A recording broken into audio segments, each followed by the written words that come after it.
Bienvenidos al lanzamiento de la iniciativa Educación Rural Ahora, iniciativa que tiene como grupo impulsor a la Oficina de UNESCO en Perú, a CARE, Fe y Alegría y a Ser Maestro. Estamos convocando e invitando el día de hoy a que juntos elaboremos una agenda de acción por la educación rural a presentar al gobierno electo en el mes de julio, y además estamos convocando a que cada ciudadano, cada ciudadana peruana haga de la niñez y adolescencia rural parte de su propia preocupación y su propio destino. El día de ayer hemos entregado esta agenda y este llamado a las dos organizaciones políticas que están hoy en la segunda vuelta electoral, y ambas han mostrado su interés y su disposición a asumir esta agenda como eje de la política educativa que asumirán. Vamos ahora a escuchar de los propios promotores de la iniciativa cuál es la importancia de esta agenda. En primer lugar, escucharemos a Ernesto Fernández Polkuch, que es el representante de UNESCO en Perú, a Marilu Martens, directora de CARE, a Ernesto Cavazza, director nacional de Fe y Alegría, y a Jaime Montes, director y fundador de Ser Maestro. Ernesto, ¿por qué movilizar una agenda de educación rural en el Perú? ¿Cuál es la necesidad de una agenda de equidad hoy día desde el rol y experiencia de la UNESCO? Gracias, Martín. Buenas tardes con todas, con todos. Qué alegría estar acá en esta reunión. Muchísimas gracias a todos que se conectaron. Realmente la importancia de esta agenda se marca no solamente en lo que es la situación actual del Perú, sino en una agenda que es más amplia, que es la Agenda para el Desarrollo Sostenible, que también conocida como Agenda 2030, que fue aprobada por todos los países del mundo en 2015, y que define los 17 Objetivos de Desarrollo Sostenible. Y esta agenda es un llamado a la acción como nuestra convocatoria, para poner fin a la pobreza a través de la prosperidad, proteger al planeta, mejorar las vidas y las perspectivas de las personas, promover la paz y las alianzas o pactos en todo el mundo. O sea, estos son las 5 P, ¿no? Prosperidad, planeta, personas, paz y pactos. En este marco, la educación se presenta como un elemento clave que contribuye al cumplimiento de prácticamente todos los objetivos de desarrollo sostenible, y al mismo tiempo se nutre de ellos. Tenemos también nuestro propio objetivo de desarrollo sostenible, el número 4, como quizás ustedes saben, que les leo, tiene como el texto dice, que el objetivo es garantizar una educación inclusiva, equitativa y de calidad, y promover oportunidades de aprendizaje durante toda la vida para todos. Y subrayo el para todos, que no podemos, nos señala la necesidad de trabajar sobre las brechas. En tal sentido, el informe de evaluación de este preciso Objetivo de Desarrollo Sostenible en el Perú, que preparamos en UNESCO el año pasado, hemos visto que la principal característica del sistema educativo peruano ha sido en estos años la mejora desigual. Es decir, que cuando miramos el sistema en su totalidad, podemos decir que ha habido mejoras. Sin embargo, estas mejoras no han sido ni iguales ni equitativas. El gran desafío que se ve en el país es reducir las desigualdades educativas. Más allá de las condiciones estructurales y de las decisiones de política que han contribuido a estas desigualdades, en las que los grupos de mayor vulnerabilidad tienen menos oportunidades a educación de calidad, a educación durante toda la vida. Entonces, una de las desigualdades más flagrantes es justamente la brecha rural-urbana, y esta es de lo más urgente. Para ejemplificar esta situación, les voy a leer algunos datos del informe de evaluación que recién les mencionaba. Por ejemplo, según los índices de paridad generados en el estudio, En segundo grado de secundaria, el nivel socioeconómico de los estudiantes, el área de residencia y la gestión de la escuela influyen en la desigualdad del aprendizaje. En Perú, para 2019, solo 3 de cada 10 escuelas públicas contaban con agua potable, electricidad y desagüe, y solo 49% de las escuelas primarias tenían acceso a Internet. En ambos casos, los resultados de cobertura de servicios básicos son peores en la ruralidad. Las poblaciones con más desventajas para asistir a la educación superior son las que viven en pobreza monetaria, sectores rurales y lenguas originarias. Población justamente objetivo de estas becas. El promedio nacional se ubica en un 36% y sin embargo se desploma por debajo del 16% en zonas rurales. Entonces, estas brechas acrecentadas además, como todos sabemos por el contexto de la pandemia, solamente las podremos cerrar si ponemos nuestra atención y nuestra acción en la educación rural ahora. De eso se trata esta convocatoria, a la que invitamos a sumarse a más amigas, amigos, colegas, aliados. Muchísimas gracias. Muchas gracias, Ernesto. Y en este desafío Perú de la equidad, escuchemos ahora a Marilu Martens, directora nacional de CARE. ¿Por qué movilizar, Marilu, una agenda de educación rural con una acción articulada e integral del Estado, con participación de aliados? ¿Cuál es el rol y experiencia de CARE en este campo? Muchas gracias, Martín. Buenas tardes, Ernesto, Ernestos. Acá estamos, hay 2 Ernestos, Jaime, y todo el equipo de las diferentes organizaciones que realmente hemos puesto el corazón, ¿no? En poder lanzar esta priorización, este pedido a las organizaciones y, por supuesto, a los nuevos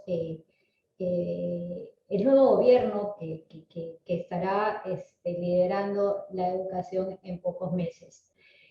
Bueno, y saludar, ¿no? Saludar a todas las personas que nos acompañan, y voy a decirlo varias veces, pedirles que se sumen a realmente necesaria alianza, coalición, grupo que tenemos que formar para poder trabajar por una de las deudas más grandes que tenemos en el país, que es la educación rural. Bueno, 2021, ¿no? El año del bicentenario del Perú, en el que celebramos nuestros 200 años de independencia, realmente no nos imaginamos cómo lo íbamos a vivir, ¿no?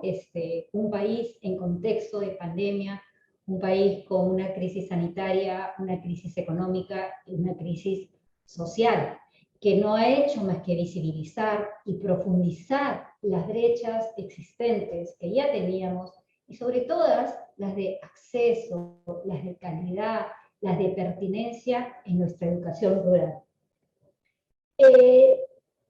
Algo que nos ha preocupado y una de las razones que nos ha reunido es que no veíamos una priorización en las agendas, de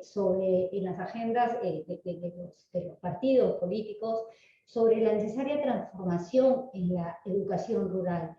Y mucho se limita a lo que hemos podido ver, o lo que habíamos visto, porque ya nos hemos podido reunir y escuchar unas propuestas bastante más amplias, era al cierre de la brecha digital, que es muy necesario, ¿no? Y que tenemos que capitalizar todos los aprendizajes que esta pandemia nos ha hecho tener rápidamente, desarrollar rápidamente, pero necesitamos muchas más líneas de acción para poder trabajar, sobre todo en el ámbito rural. Por ejemplo, tenemos una política de educación rural, pero no tenemos un plan de implementación. Por lo tanto, no está en la discusión todos los pasos de su implementación y el presupuesto, ¿no?, de todas las problemáticas y las oportunidades que hay en este tema. Y es así que nos unimos, UNESCO, Fe y Alegría, la red Ser Maestro y CARE Perú, y que hicimos impulsar la educación rural ahora. Hemos presentado, como dice Martín, a ambos equipos técnicos en carrera electoral una proclama para incluir la urgencia de la educación rural en sus agendas.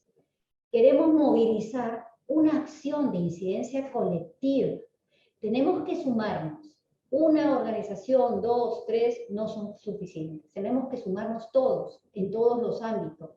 Gobiernos central, gobiernos locales, regionales, organizaciones, toda la ciudadanía, para poder tener esta incidencia colectiva y poder diseñar esas políticas públicas, esas reformas necesarias en nuestra educación rural.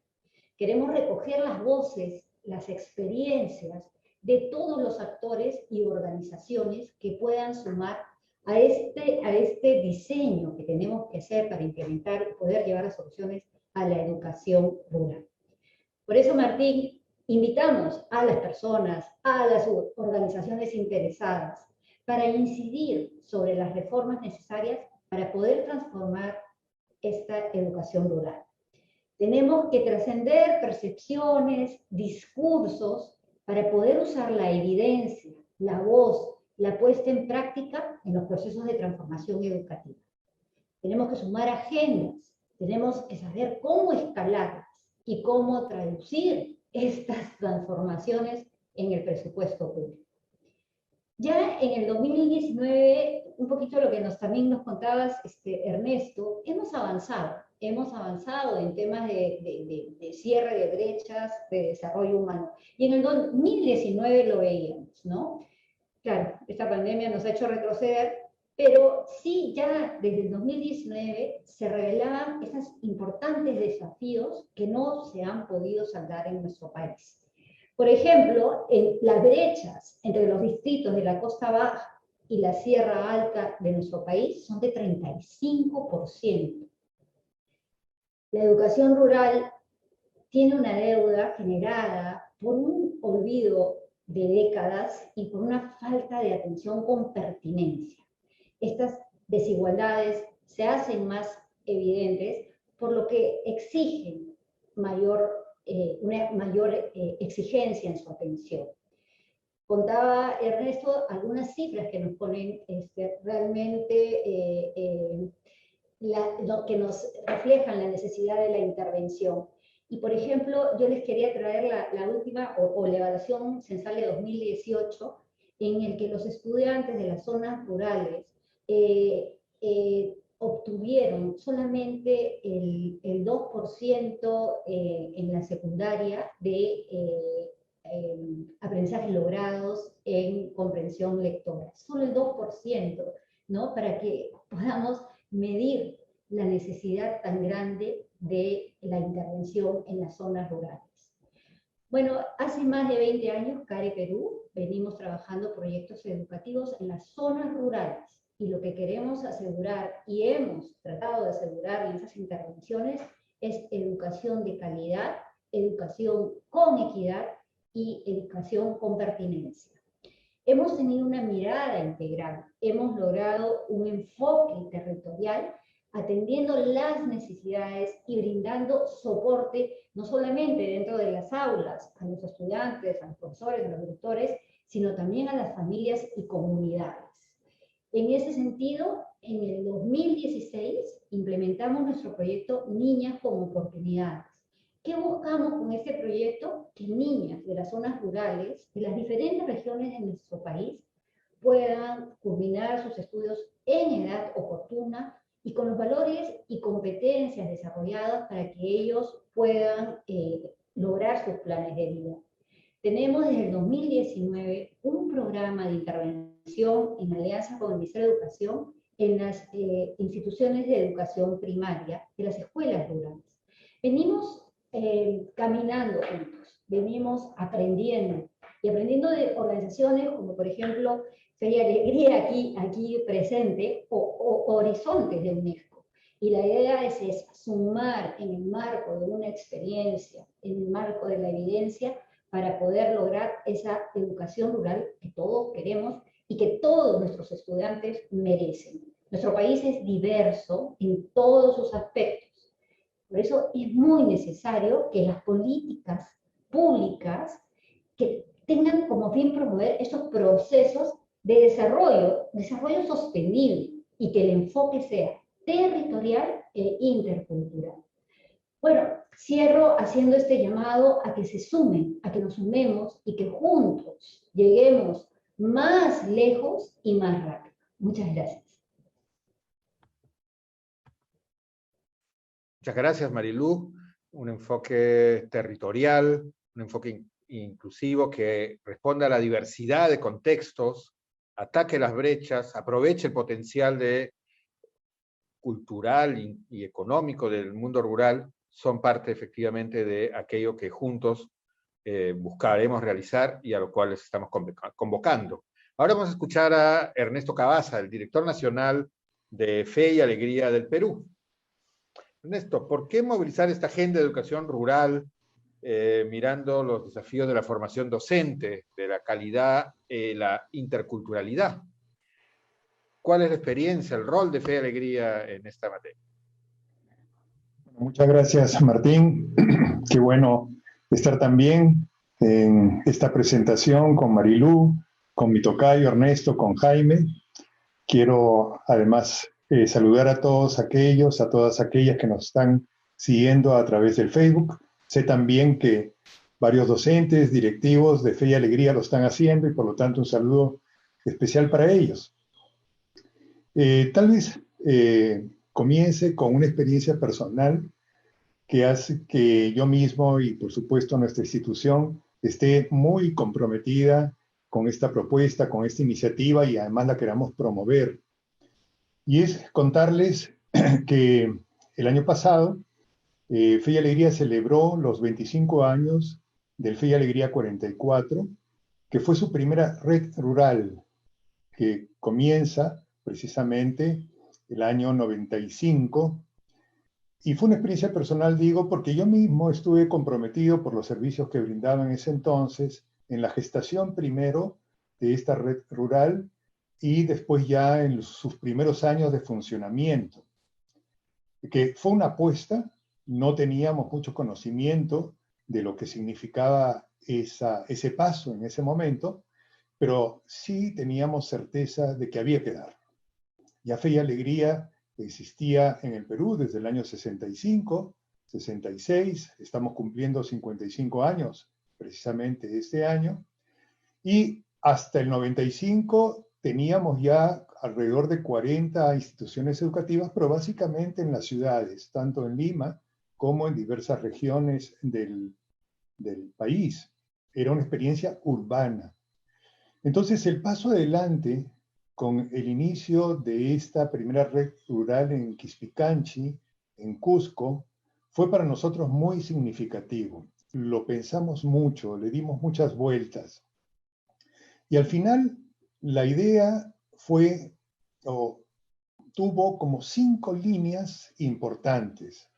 En primer lugar, afirmar que no bastaba la educación técnica. Ya en ese momento existía, desde el año 68, en la misma ciudad de Andahuaylillas, el CAIJO, precisamente para capacitación técnica de los campesinos.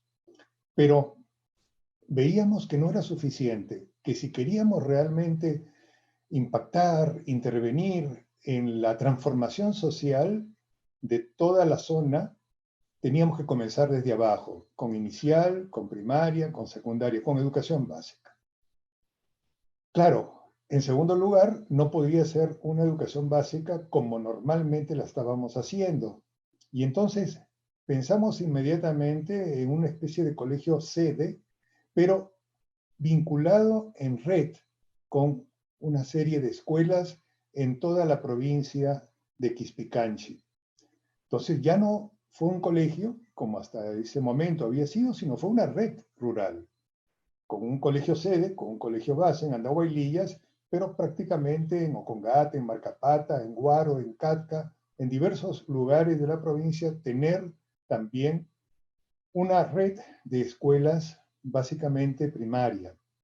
La tercera línea de fuerza es que estando donde estaba esta nueva escuela que se iba a fundar, tenía que trabajar el tema sí o sí de interculturalidad y de bilingüismo. No podíamos no hacerlo en una región de quechua cusqueño.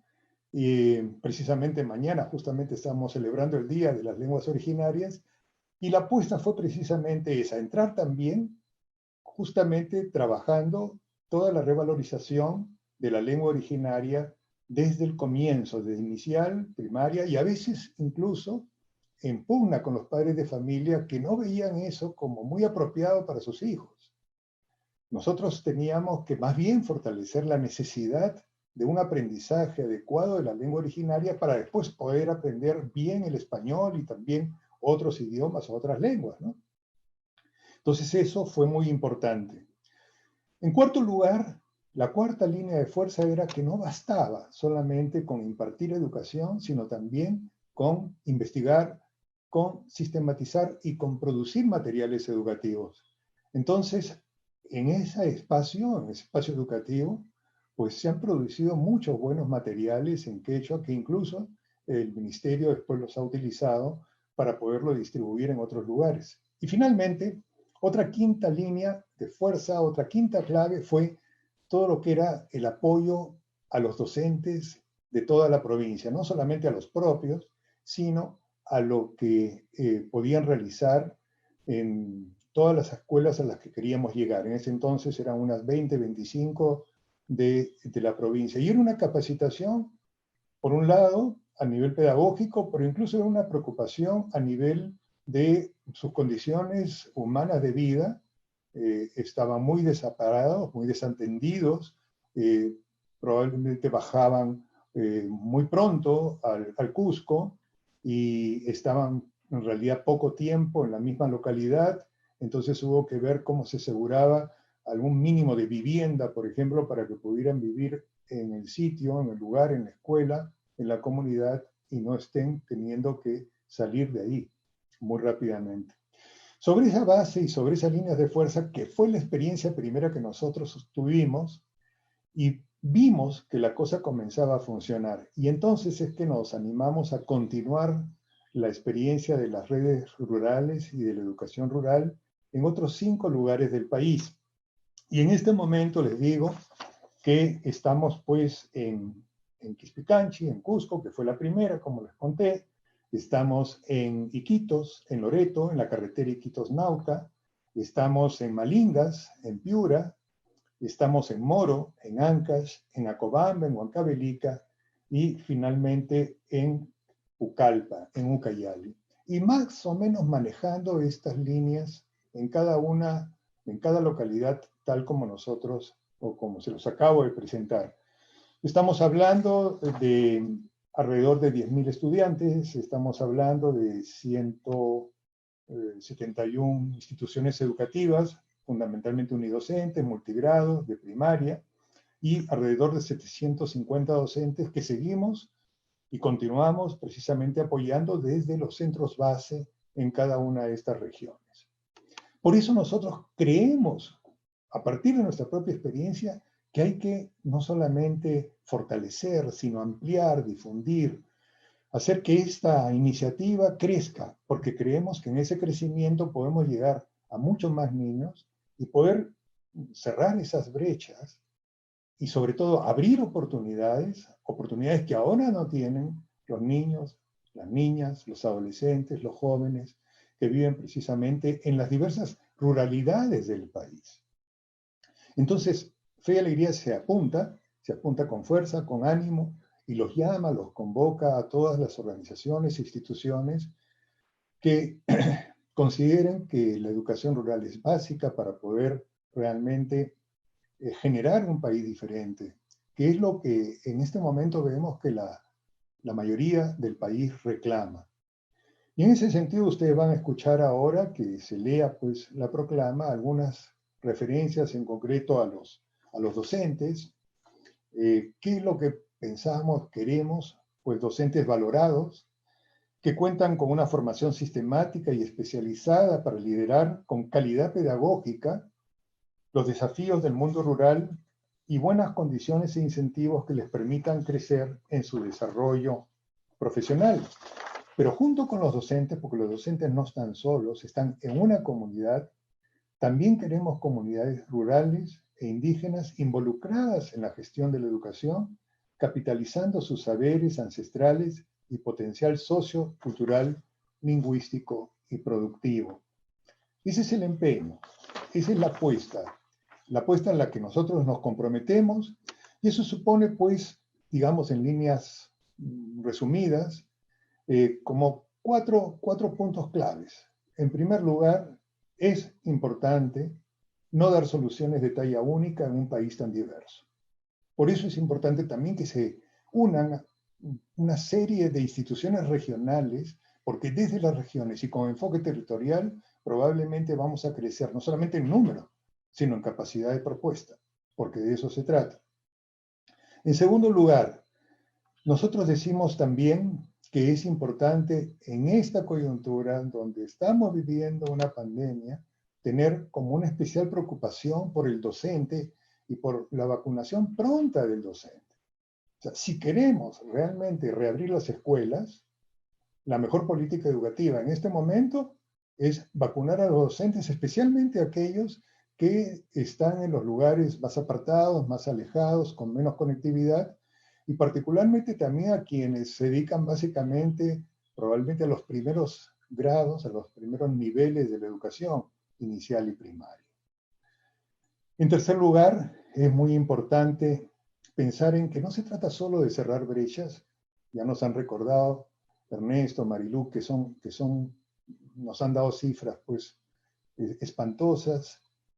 Hay que también trabajar todo esto en términos de abrir oportunidades, generar oportunidades, nuevas oportunidades para que todos los niños y niñas de nuestro país donde vivan puedan realizar sus proyectos de vida y orientarse a eso que el Proyecto Educativo Nacional llama ciudadanía plena. Nosotros estamos también involucrados precisamente en esa propuesta y con esas metas. Y por último, y con esto termino, este es el momento en que hay que pasar de las políticas, que las hay, Marilú los acaba de recordar, a la acción, a la concreción, a la puesta en marcha, a la implementación. Y para eso necesitamos todas las voces, necesitamos todas las manos. Gracias, Martín. Gracias, Ernesto, y gracias a Fe y Alegría por apuntarse en esta iniciativa y convocar a todos los que hoy nos escuchan y lo harán en los siguientes días también a sumarse y a apuntarse.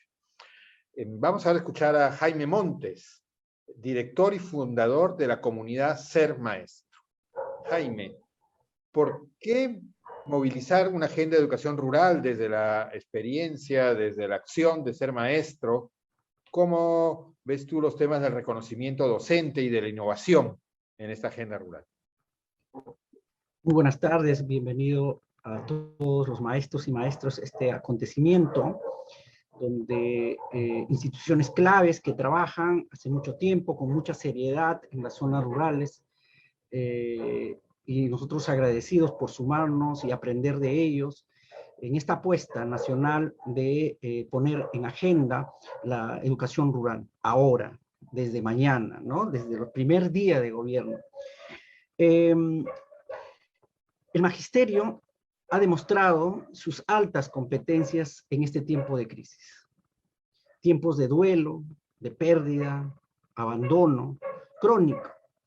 Es un ejemplo claro de cómo transformar la crisis en una oportunidad para enseñar en situaciones y contextos adversos. Conversaba con unos expertos y justamente llegábamos a la conclusión de que no es acaso eso de convertir la crisis en una oportunidad para enseñar las bases conceptuales de la innovación educativa. Tenemos ahí una evidencia de que sí es posible desarrollar innovación, transformación, creación, aún en contextos adversos. Esa es la buena noticia. La mala noticia es que esto no solo sucede en la pandemia. Son décadas y décadas que el docente rural crea, innova en silencio, sin políticas de reconocimiento, sin incentivos, sin sistemas que lo vayan identificando, valorando y sobre todo juntando entre pares para seguir creando proyectos más complejos que aporten a las políticas educativas. En Ser Maestro estamos convencidos de las potencialidades y las posibilidades del docente peruano. Es decir, Yo creo que es importante que podamos cambiar una gestión de las políticas que pone al docente como sujeto y no objeto de la política. Que se gestione desde la confianza y no la de la desconfianza. Todo lo que llega del Estado, de los programas, tiene sus bases la desconfianza, el control, el monitoreo y el acondicionamiento, el protocolo, ¿verdad? Y creo que es muy importante cambiar este enfoque de gestionar la ruralidad mirando de cara al docente. En esta pandemia, cuando la crisis ha dado más autonomía al docente. Y como respuesta hemos tenido redes, comunidades, proyectos innovadores.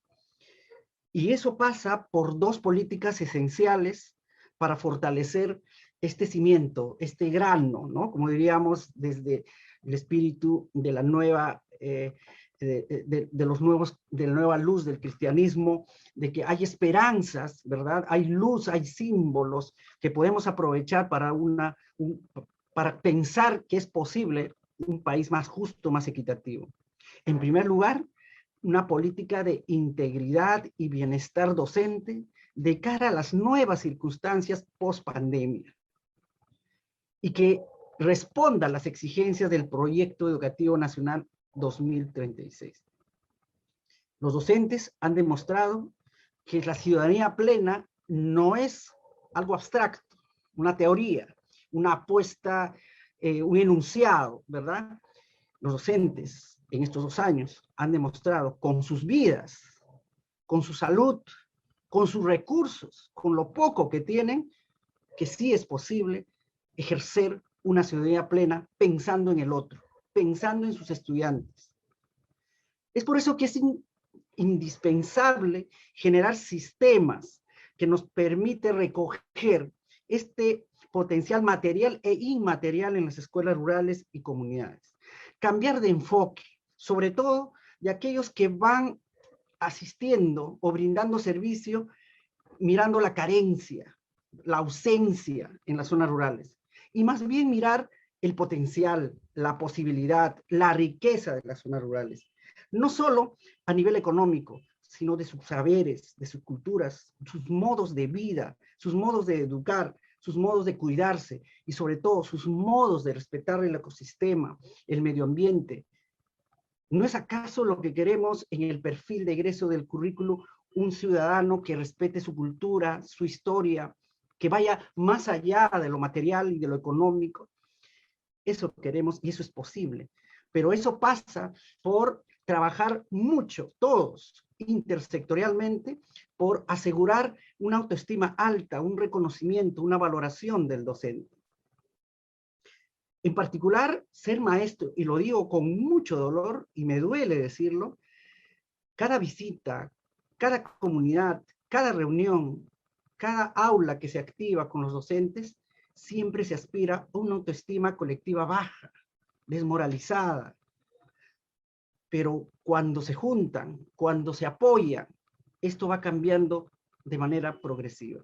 Tenemos que recuperar la autoestima colectiva del magisterio, dándole su valor. Y eso requiere políticas de integridad y bienestar, no solo pensando en la salud o en las oportunidades de cultura o económicas, más que una política de bienestar integral que le pone como sujeto activo y protagonista de las políticas educativas. Un segundo elemento que me parece clave es trabajar la innovación educativa y la investigación. En ser maestro tenemos evidencias, experiencias sistematizadas, por ejemplo, de cómo podríamos movilizar el currículum, ¿no?, de cara a la pospandemia, ya sea para su profundización, su mejora o su cambio. Es importante dialogar cómo el currículo ha impactado, es útil o no es útil en los ámbitos rurales. Cómo el currículo podría también pensarse desde la territorialidad, ¿no?, con un enfoque de derechos, ¿verdad? Y entonces es muy importante y es urgente ver si nuestro currículo nacional de cara a la ruralidad todavía puede enfrentar los desafíos de la industria 4.0 y de las competencias globales que nos exigen. No basta, como decía un profesor, aprender, No basta desarrollar competencia, decía un profesor de CTA en una escuela rural. Lo importante es qué hacemos con ese aprendizaje, cómo sobrevivimos con esas competencias. Eso es importante. Otro elemento clave que dentro de las comunidades docentes que podemos trabajar en conjunto es el retorno a la presencialidad. Estamos convencidos que es importante la presencialidad en todo el desarrollo pedagógico, pero con dignidad, con cuidado y condiciones, de la mano del docente, del director, que se carga toda la responsabilidad frente a la comunidad, frente a las consecuencias que puede ocurrir a los niños. Hay que darle un respaldo político, social, seguro, de salud, económico, para que el director asuma el retorno, no solo pensando en las horas de clase, sino pensando en la recuperación de estos 2 años perdidos de aprendizaje. En Ser Maestro también existen comunidades que han trabajado modelos, pequeños modelos de servicio que pueden funcionar en las zonas rurales, en secundaria rural, por ejemplo, que vinculan el trabajo, el proyecto de vida, la ciudadanía, vinculado a la comunidad. Estamos totalmente seguros que no es suficiente lo que hemos aprendido, pero puede ser un aporte para los técnicos, para los tomadores de decisiones. Lo que queremos decir desde Ser Maestro es que los docentes sí pueden aportar, sí pueden ser parte de la construcción de las políticas. Y 2 políticas, justamente, más que políticas, acciones urgentes, que creo que tienen que ver con los docentes, porque cargan parte de su responsabilidad, es 1, la deserción escolar. Es increíble la lucha que hacen los docentes por recuperar a sus niños, por localizar a sus niños, por hablar con las familias, por buscar más megas, más celulares, más conectividad para que no pierdan las clases. Esto no puede ser una acción desesperada del docente de manera aislada. Tiene que ser una política franca de recuperación y del acceso a los estudiantes a los sistemas educativos. Eso se puede hacer de la mano con el docente. Ya lo está haciendo, sin apoyo. Si el docente tendría movilidad, tendría un bono, tendría un incentivo, tendría la capacitación necesaria para recuperarlo, por supuesto que lo podemos hacer. Y finalmente, nuestra bandera es la atención de los niños y niñas rurales, ¿verdad? Con habilidades diferentes. En las comunidades nos duele mucho que son quizás el último eslabón de la inequidad, de la exclusión, las niñas rurales con habilidades diferentes. Estamos trabajando, pero de la mano solos no vamos a poder. Es complejo, es muy complejo.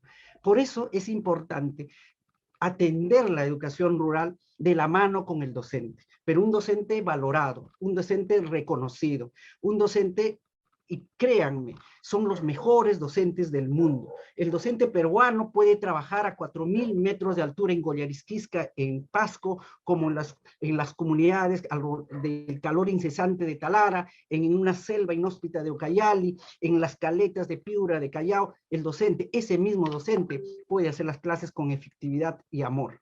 Y creo que es momento de poner en relieve a ese docente rural que está transformando en silencio este país. Muchas gracias, Martín. Muchas gracias, Jaime. Y hagamos de cada docente y sus niños, sus jóvenes, entonces, una causa nacional. Quiero agregar que debemos tener una mirada especial hacia las niñas, hacia las adolescentes en el ámbito rural, que tienen mayores obstáculos aún para poder desarrollar su proyecto de vida, siendo que también muchas veces ellas son las que van a asumir el liderazgo y las respuestas que sus familias y sus comunidades van a necesitar. Bueno, vamos ahora a escuchar desde las palabras de Ángela Bravo, especialista de UNESCO, este proclama, este llamado que estamos haciendo, sobre la base del cual esperamos involucrarlos a todos quienes nos escuchan el día de hoy para avanzar en esta agenda de acción común. Muchísimas gracias, Martín.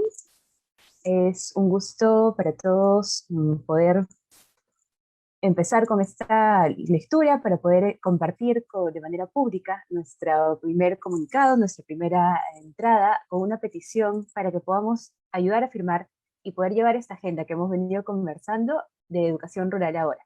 Es un gusto para nosotros desde UNESCO Perú, desde CARE Perú, de Fe de Alegría y de Ser Maestro, contar con este espacio, y le voy a compartir la pantalla para hacer pública esta primera proclamación sobre educación rural ahora, y poder contar, esperamos, con sus firmas, con sus comentarios, con también compartir este tipo de información en sus redes sociales con personas que estén involucradas en la educación rural y que quieran sumarse a construir juntos las agendas que como comentábamos hace un momento, vamos a entregar al gobierno entrante de manera colectiva, con las voces de todos y de todas. Así que pueden encontrar el enlace para sumarse a esta proclama, si es que resuena con ustedes cuando concluya de leerla, en el chat de este video, y también la pueden encontrar en las redes de nuestras 4 organizaciones. Educación rural ahora, el Perú actuando por la educación rural.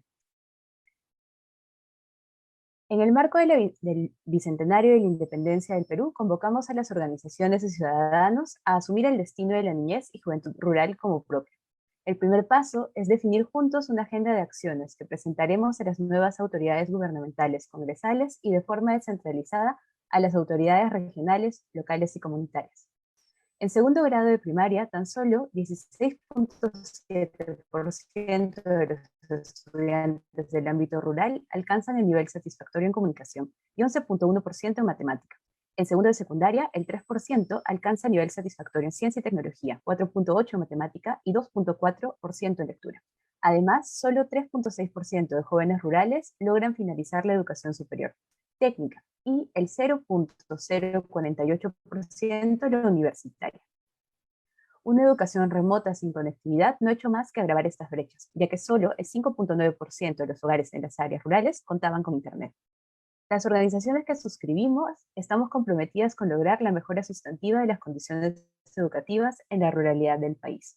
Nuestro propósito es actuar colectivamente para asegurar el derecho a una educación rural de calidad con equidad, para crear su proyecto de vida, viviendo su identidad con orgullo y dialogando con su ciudadanía global. Para lograrlo, necesitamos definir como país, juntos, una agenda que asegure transformar la educación rural, teniendo como norte lograr estudiantes rurales que acceden a educación de calidad con enfoque territoriales pertinentes, que fortalezcan su desarrollo ciudadano y emocional. Docentes valorados que cuentan con una formación sistémica y especializada para liderar con calidad pedagógica los desafíos del mundo rural, y buenas condiciones e incentivos que les permitan crecer en su desarrollo profesional. Escuelas seguras y con equidad de género, gestionadas con autonomía y recursos para la calidad, innovación y mejora continua, asegurando infraestructura, equipamiento, tecnología y conectividad. Familias comprometidas, responsables del bienestar de sus hijas e hijos, acompañando y facilitando la realización de sus proyectos de vida en diálogo con la escuela y con acceso a políticas sociales efectivas. Comunidades rurales e indígenas involucradas en la gestión de la educación, capitalizando sus saberes ancestrales y su potencial sociocultural, lingüístico y productivo. Además, proponemos trabajar para visibilizar los siguientes puntos que requieren atención a corto plazo para una educación resiliente y un retorno seguro en el contexto de la pandemia de la COVID-19. Vacunación docente como prioridad, condiciones de bioseguridad en las escuelas, estrategias mixtas de aprendizaje para aprovechar lo ganado con educación híbrida, flexibilidad y fortalecimiento de la innovación e intercambio de buenas prácticas, fortalecimiento del acceso a radio y de la conectividad rural. Esta propuesta se enmarca en las políticas de educación en el ámbito rural y educación intercultural bilingüe, el Proyecto Educativo Nacional 2036 y los Objetivos de Desarrollo Sostenible de la Agenda 2030. Es el momento de concretar los esfuerzos en implementar las acciones, garantizando una adecuada inversión por estudiante, diversificada según los distintos contextos rurales, definiendo compromisos con indicadores que acompañen su cumplimiento y capitalizando las variadas soluciones y alternativas que organizaciones, directivos y docentes ya estamos desarrollando exitosamente. Las organizaciones abajo firmantes hacemos llegar un llamado a asumir una acción concertada, urgente y extraordinaria, para lograr cambios significativos en las desfavorables condiciones en las que más de 2 millones de escolares y sus docentes viven y estudian. Súmate tú también a construir esta agenda y digamos juntos, educación rural ahora. Pueden encontrar en la página de nuestras organizaciones, así como en los enlaces en este video, el enlace para poder firmar la petición y para compartirla. Muchas gracias, Ángela. Y reiteramos entonces la invitación a sumarse. Vemos ya en las redes sociales que justamente surge la pregunta, ¿quiero aportar? ¿Cómo puedo hacer? El paso 1 es justamente el de expresar su voluntad de hacerlo como personas o como organizaciones. Queremos de manera especial que los docentes y también las voces de las regiones se hagan presentes en estas respuestas. Como ha mencionado Ángela Bravo, ustedes pueden inscribirse y apuntar su respaldo en este enlace de change.org y nos estaremos comunicando con ustedes para ver estos caminos para el primer paso que tenemos, que es construir esta agenda de acción. Tenemos una política de educación en ámbitos rurales, una política de educación intercultural bilingüe, el marco del Proyecto Educativo Nacional de 2036, el marco de los Objetivos de Desarrollo Sostenible. Ahora vamos todos a la acción. Ese es nuestro llamado y estamos seguros de que juntos podremos lograr que el destino de la niñez y juventud rural sea propio de cada ciudadano peruano. Muchas gracias.